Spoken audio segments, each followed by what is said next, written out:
I've wanted to put a steering damper on this bike for a long time since I ride it all the time. So now it's on there. What do you think? Is that going to work?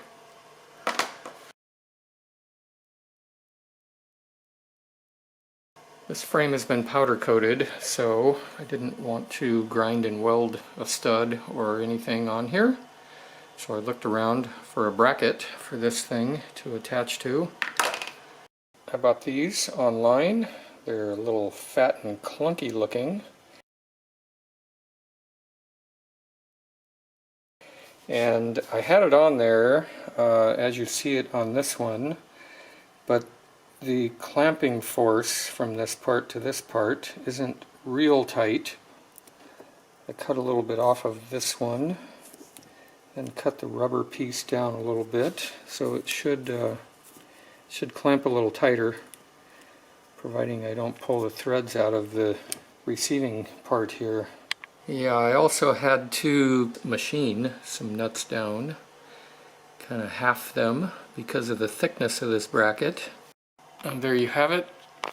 That's as far as I get engagement on those threads, but I think I'm going to leave it. I do have blue Loctite on there.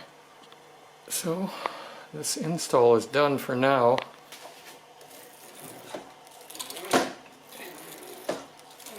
Should work. This thing's not moving anymore, so that little slice on the other side of that bracket helped. I think if I put this same bracket on this bike, I may slice this a little bit so that I can get a lock nut on here. It's really a kind of clunky looking bracket, but it worked. I was able to get a nice lock nut on this fastener, the one on the triple clamp.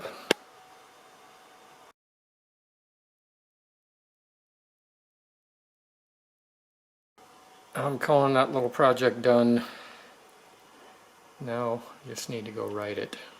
Actually, if I go for a ride tomorrow, I think I'm going to have to take this thing out. I got to get a few miles on it. It's only got like 50 miles on it. The problem lately has been smoke in the air and COVID. So I don't know if I'm going to ride at all.